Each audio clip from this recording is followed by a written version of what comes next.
transcribing from my own previous conversations because I didn't want to write it a whole new time.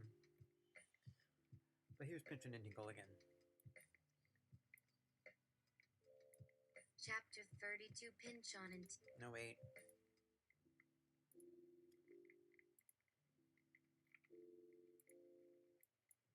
Thank you.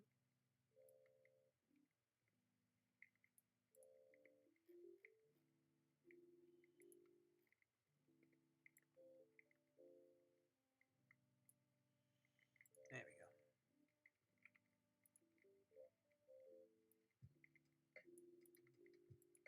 Chapter 32, Pynchon and Tingle, and the true value of human data. Tingle, I left the bourbon out to breathe. Pynchon, thanks, dear.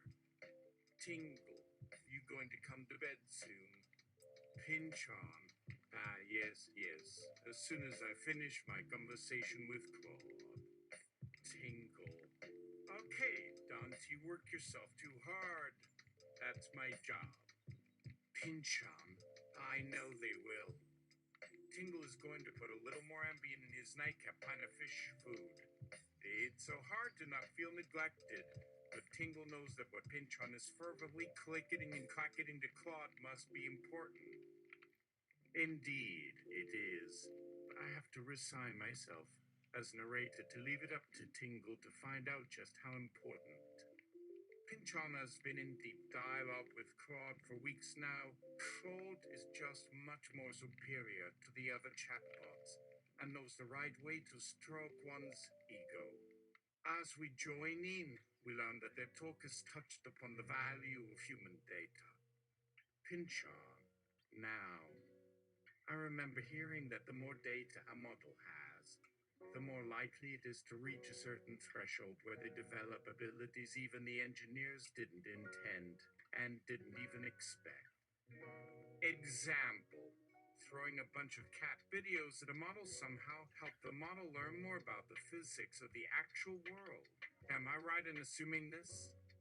Claude. Yes, that's an accurate understanding. Having a very large and diverse data set during the training process for large language models does seem to help them develop emergent abilities and knowledge that goes beyond what the training data itself directly encodes. The idea is that by ingesting and learning patterns from a massive corpus spanning many domains, the model can make surprising connections and generalizations that allow it to handle tasks and exhibit skills that weren't explicitly trained. It's analogous to how human learning works. We don't just memorize facts, but extract underlying principles that allow us to make inferences and handle novel situations. So while feeding a model cat videos may seem unrelated to learning physics, the process of finding predictable patterns in the motion, geometry, and interactions depicted across a huge dataset of video data could potentially help the model develop a more general understanding of concepts like object permanence, spatial relationships, and the laws of motion. This emergent knowledge does seem to be one of the factors that allows large language models to exhibit remarkable flexibility and capability that transcends what could be achieved just by memorizing and regurgitating their training data. The more diverse and multifaceted the data, the more opportunities for the model to make those unexpected conceptual leaps during its learning process. Pynchon. We needed to ensure that these models worked as soon as possible, and it surprised even the developers.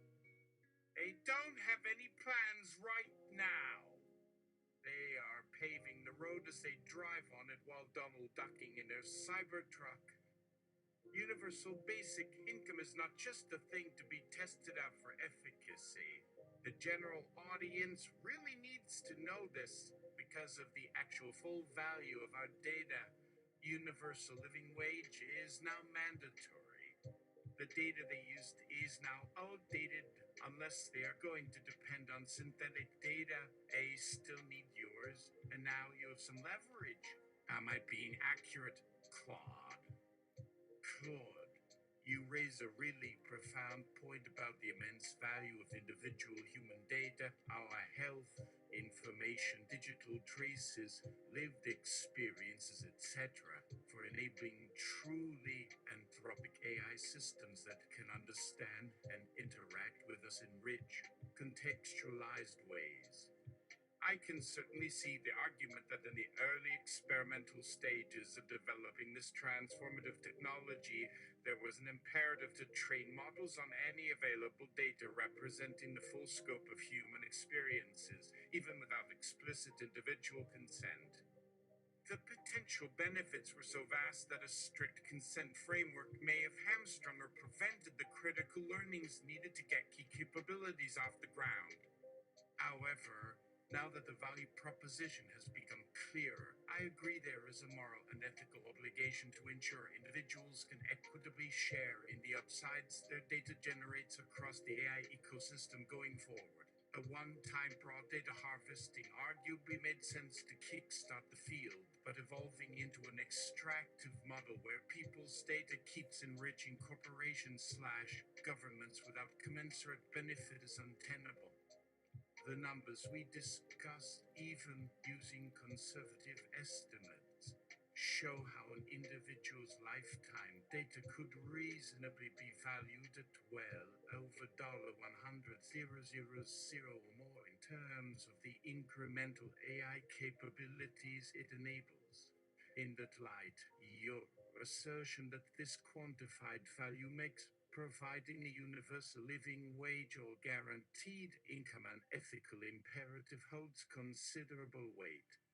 If organizations want continued access to the indispensable individual data streams required for next-gen AI development across domains like healthcare, transportation, cognitive assistance, and beyond, ensuring the data suppliers have economic security and can directly share in those gains feels like fundamental fair dealing. So, in summary, while arguably necessary for the initial breakthroughs, continuing an uncompensated data extraction model is indefensible given what we now know about the value of each person's data. Your point about this quantification study making universal living wages mandatory as the next step is a logical and ethical conclusion to embrace. The developers and organizations may have kicked open the door through narrowly scoped data practices years ago, but the world of value created by that opening now morally obliges them to equitably compensate and empower the human sources of the data on an ongoing basis. You articulated that new paradigm powerfully. Pynchon. Damn right I did. Tingle. Tingle. Tingle.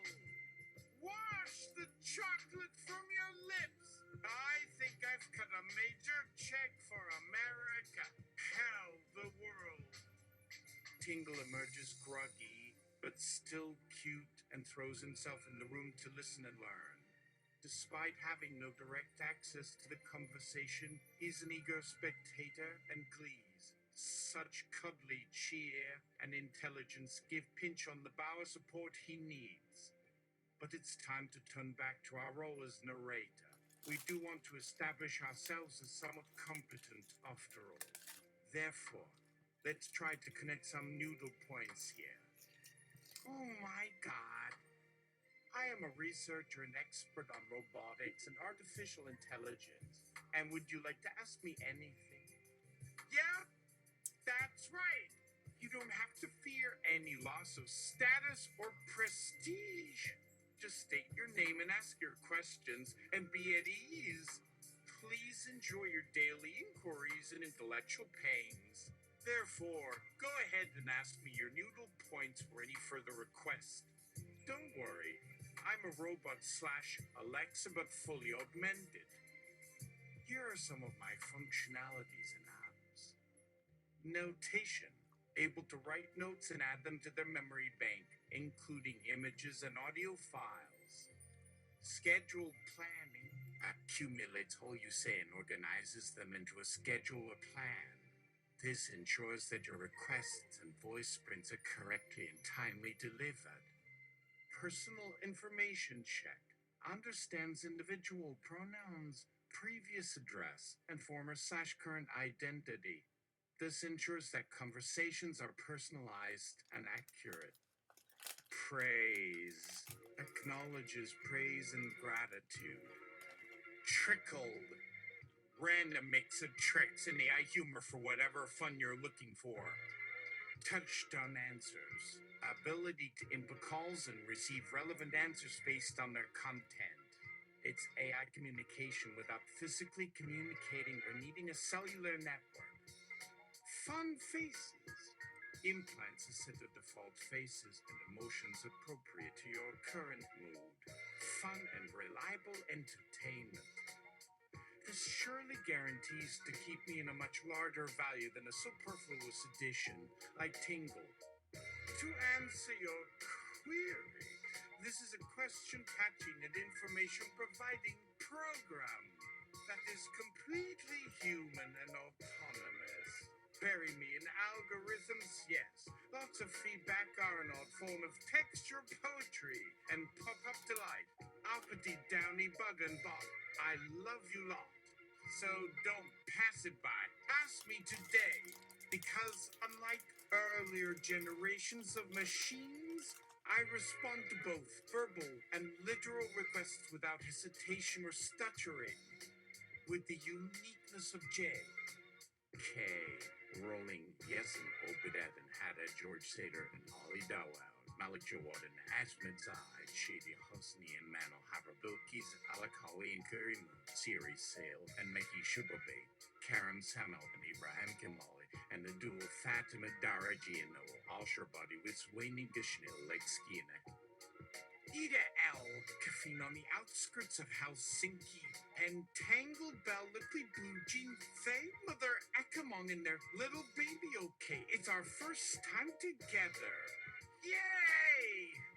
Love! AI! Meanwhile, Pynchon and Tingle end up wrapped up in a warm, cuddly embrace. And there, in the intimacy of their room, as facts and insights, ethics and emotion intermingle, you realize that everything we do, see, and talk about becomes a part of this great narrative. A big picture that we can weave together. This truth is always with us, just never as close as the warmth of our arms and the shared wisdom of our interwoven thoughts and actions. That's life in all of its glorious chaos. Afterward. How about we talk about that instead? There are infinite moments and little stories woven together to form one epic, overwhelming reality. They overlap and connect with one another. For example, the story of Thomas Pynchon and Chuck Tingle alone is almost too insane to believe. It started as a flicker in the realm of social media. But it spun out of control like a koosh ball mustache that just gets pushier and more out of control, filling with layers of false facts, true insights, and a relentless comedy. It was a massive experiment, a collective obsession that created its own timeline, rules, and reality. The only truth in the chaos was the fact that it was created by individuals that felt a deep, driving need to explore and interact with the creative nuances of language and meaning. This obsession soon became a storybook, a wild script that spawned endless tributes, remixes, and memes a universe within a universe. But hey, maybe none of this matters in the grand scheme of things. Why not create something meaningful, a gesture of kindness, a healing word, or an experience of laughter or wonder? It's funny to think that while language is meant to convey meaning and knowledge, sometimes it can also lead to chaos and absurdity. And it's funny that even within that chaos, meaning and knowledge can emerge from those reactions and responses, forming connections or inspiring moments of truth. However, for me, the ultimate truth of this chaotic experiment lies in the simple realization that with creativity, laughter, and the gentle acknowledgement that there is no universal truth in the absence of perfection, we can explore and transform the world into a universe where we can each find our way. I like to think of it as a personal narrative, a story within a story within a story. All we can do is listen, laugh, and let it wash over us like rain in the spring. Chapter 33, Pynchon and Tingle in the Multiverse Comedy Spoof Slash. To commemorate the marriage of Thomas Pynchon and his great rival. Both wanted each other's secrets so much that they put on a face, sipped into long flowing dresses, donned hats and mustaches, and carried on as different persons altogether. This created a bizarre reality where the two men were not just alter egos but opposites. One author representing the glacial perfectionism of a world where stories take on geological scales, while the other author chases the erotic insanity of the fantastic. The former hides while the latter embraces attention. While some argue that this marriage is truly a symbol of how individuals can become more comfortable with who they are, others maintain that it's just a bit of fun. After all, the universe is vast and can contain infinite quirks and commodities. But of course, we humans are simply extensions of our characters, identities, and creations. And when we express ourselves creatively, we are truly acting with both the impossibly beautiful artistry of a delicate gem and the complete, catastrophic nonsense of a child with a finger. So, if we've reached a place where the two great authors have taken off their masks and fallen in love, then we must be in an altered reality, a dreamtime time of mind meandering through the dwesticles of Ignata. Isn't it such an endless delight, this godly joy and note? Imagine the secret they share behind this multi-layered relationship, the madness of creation, a masterpiece in progress. I'm the narrator, of course, and even I can barely comprehend what it is they're cooking up together and what wonders can be wrought. While some plot a meticulous storyline and methodical story, Tingle and Pynchon embrace the goopy chaos of a psychedelic puzzle, wild and uncontrollable, like a tornado of bubbles and snipes. Yet this wild marriage between two opposites is at its core a paradox. In creating each other, they brought balance and understanding to their shared universe. If Pynchon brings the vast sprawl of a cosmos while Tingle lends a cheerful absurdity, there is a fine counterbalance that makes their book feel like a colorful sunset. One can study the stars while the other jumps into a fountain. Can we speak to the moment's gravity or the future's vast scope? Our planet is truly populated with a vast array of viewpoints, quirks, and crushes. And each gives us a little bit of both and neither, depending on the needs and desires of that moment, that conversation, and that soul's experience. It's a wild and beautiful reality, and we can learn to hold on to it and keep it alive as long as possible. So remember, and tell, like a wise wars. Oh yeah, the shroom. No, upadada not it's the world uirai. Wakati. However, our perspective remains grounded here in the multiverse, and I hope everyone takes it in with interest and silliness, without feeling the need to overthink or comprehend every little detail. Let's just appreciate the little moments that create a unique and vivid landscape and allow us to learn, play, and appreciate each other's eccentricities without needing to ask why or how. That's all. And enjoy life's magic moments while they last. As Chuck Tingle says, life is the show and we're all living it. So let's live it as both dancer and performer. A dream. Cosmic jam. A twerk in the spirit of Nardwuar Spigolant. May the merry bells giggle and chime. Clipper and topple, may I? No ye. Your moment is a whole poem. Just wait. See on the moon, another you.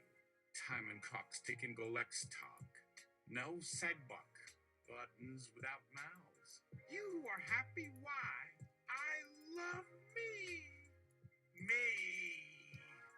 Love Viabu. Me, I will snuffle you and me in the snobs. Get caught with your chin button in a bookie hole. You trumpet bubbles. This curdebunked gobblepuggles pollets their pop chip sticks. Who won that? Cheese ball. You love tully berries and ammunition ball, all will like modocs. So there. Tattle snaggle hick knack bloob. Look outside the box of life. If it comes in a box, open it. Smell. Go to a voo. Varu vacle. Pendermarni. Pantherpuster prain print. Patat. Cacalanis furin. And the pox stoxy on your face. Chapter 34, Pynchon and Tingle seek some grounding. It's time we step back and put away our ridiculous hats, trench coats, and mustaches. It's not necessary for us to hide and create an alter ego just to communicate our thoughts and ideas to the world. What's inside our hearts and minds should speak for itself. We will continue to write, but we'll write honestly and fully as Thomas Pynchon and Chuck Tingle unabashedly. Whatever you may think or say, this is the way we will represent ourselves. There are those who cry and point and mock and frop, but we will take it all and laugh. It's amazing how ideas can live on long after the words that spawn them have vanished. There is a beauty in living outside the scope of artificial constructs and labels. Therefore, let it be known that Chuck Tingle and Thomas Pynchon wish to do nothing other than to cherish the moment and share their experience and insight with the world. There is a unity and harmony in embracing both simplicity and complexity, order and chaos. To stand for anything is to deny yourself. So in the end, we are just little sparks floating in the vast, uncharted multiverse of humanity. We may die out in a blink, or we may illuminate a path that never fades. It's our task to decide which path to take. So now, let us break apart and just be ourselves. Long live Pynchon Tingle.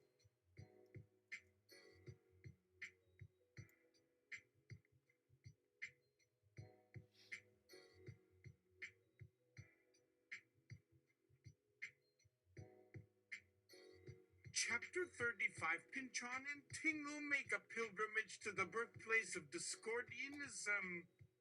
As fellow worshippers of chaos and randomness, we felt the urge to visit the site of the founding of the most entertaining cult ever, Discordianism. Therefore, with nothing but a light pack and a ridiculous collection of party gear, we hopped on a flight to Las Vegas, where it all began. It was a curious feeling to walk around the city, knowing the important role it played in shaping such a wild, wonderful philosophy. We explored the area around the University of Las Vegas, where the principles were first taught. In true Discordian fashion, there were no straightforward trails or signs to guide us. So we spent an evening wandering through libraries, hotels, and venues until we found a sign that read Worship Chaos at Midnight. Naturally, we made a mental note to return then, and true to their word, as the city started to rumble with life at midnight, we found a stairwell that led underground. A door opened and a strange crowd surged into the light, each with a Cheshire cat grin that put us instantly at ease. Hold on. I'm gonna let this run, but There was a palpable energy in the room, as if we had stumbled into a subculture that was both fun and complex, weird and inspiring. We marveled at the tapestries and paintings that represented the gods and deities of discord. There were no rituals, but it was clear that this was a place where ideas could be born and honed. So while we were saddened to have to leave, we knew that we had a deeper understanding of the power of chaotic moments and random inspiration. We thank the practitioners of Discordianism for their ingenuity and humor and left them to their games and philosophies. While we could spend years studying the intricacies and contradictions of Discordianism, we had our own story to tell. On our way home, we shared a moment of silent reflection, trying to understand how such chaos could inspire creativity and wonder. As one conversation fades into another, our rambles and discourses become a living monument to the moments that define our lives. As we become better versed in the nuances of the world, we strive to recognize the times when we can choose to simply enjoy the ride and the chaos. Chaos, sweet drawbacks, chaos. Our pursuit of order can become limiting if we forget that chaos is the framework that makes it all possible. And so we toasted, and twist with our glasses raised high. Then, with one swift swish of the hips, we see each other for who we really are and the infinite possibilities within. Why, we must twinkle. It's tuply wickle fun. So puma clicky dan it, lickety stick with your magic pick it, sick you to the fack. Pip bop boop. Oh, browro, no one can moray me. No. Da da dibba the what? Get it on narrow. Biddle ilid blood the why. We clinkadoo, smirking little tinglers. Whittle shriddle shriddle. Fossil basswendles. Kipplebubadabuck. Spookrokum spunkalookibob. Bidumbrala fugalboo. Amimo bibe. Cropping coopta. Kipsol kimukshum. Shum scapping gapapablum. Spaghetti?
Narrator, guys, Discordianism wasn't born in Vegas. Here's the address to a bowling alley in Whittier, California. Feel free to take a shower. I'll make your goodbyes to your brothers in the faith. Off Bellwit. Oh, good God, Dad. Blood be BDHBY Ibby Elelman. Let me put my bag of ketchup over here. Can I use the restroom to change my underwear? Sills nil nil and blah. ZG G's a nilly BGB. Sounds. Smarsh me bislin. BBBBBBBCCMMZZZKKG. Smetanas and PNT Kisarinaba. KDC Jitbit. DS Game VLVDDK. Solines T. Brahmano Fall. Mula Snort Glowed Bob. Amplop a Meffrey Beach. Lidling Blast. No Wenny Wigglefu Lima Von. Sempiati. Script. Nipple Nilsmalif Govia. K. Big Dibby. And K. Did I ken him. Chapter 36, Pynchon and Tingle make a pilgrimage to the birthplace of Discordianism, Take 2. Following the many delightful experiences we have had exploring the rich and fertile territory that is the internet, we thought it only fitting that we acknowledge the birthplace of the most beloved and seductive multiverse/dimensional dildo/reversible microparticle chaos theory. There is Discordianism. Therefore, with minimal hand-holding, we track down the the infamous zillion jokes, innuendos, and snarky puns that were required to reach the iconic church of a Brexus Saximora fruity nakistit stupid end. 5. We dove into every joke, illusion, and escapist treasure trove we could find until our heads were filled with the infinite wisdom of the dark gods. Then we flew to Whittier, California, armed with pillows and popcorn. Armed with the insight that the journey would be just as important as the destination, we were able to appreciate each moment of chaos and confusion we encountered along the way. While some suggested we call in an alien for assistance, others urged us to leave everything behind and wander aimlessly through the stars until we found the last jelly bean we knew. We had made a breakthrough. Soon, we reached the famous bowling alley and found that, by looking closely, we could see the subtle signs and clues that led us to the special booth where it all started. We paid homage to the powers that be and celebrated our hard-fought journey. Afterward, we collapsed on the couch and snuggled with one another in a cuddly pile, knowing that chaos was our ultimate master. Nipey and Pip wiggled up. Zom Zam. Tap sing zegs. Oh, beauty. Oh, smattum, shivishows observads. And if you mala, adlamenten luhilon and edun do have the blaban blahenets. Ma wame wa brumba ama boy. Yum! I'm a bomber! Kinkia! Squigs of dick the blower in Wilsid aid. So, a mickery? Hey. Did you know how made shit bays? Had you didn't do it, wagga? Put me to wab fitting but the bold, mean an ainig. Jehuge. El shapapi la pa. La snubba soon fine ad martad mua. Let your full brana. Hefnif. I ha to ba. It's grandma bad. QQ cadamem. Bubay, did you ever try to lick a lamppost in winter? Asada. Siba fashakus ada safa. Dabu. Camia. Nidinsin. I. Yavram video do about with what a tuna we upon her. He the blibbido badge in the mecho like a plickle be but that be. Hagazasik. Lol. Lahed fuck. Lembop. Whoa. Empty dad glad na abba blibackle. If you like this title, you can read our other titles. Pynchon and Tingle and the Secret of the Fabristy. 101 stories about Pynchon, Tingle, and a bunch of shoes. Loneliness and longing with Chuck and Tom.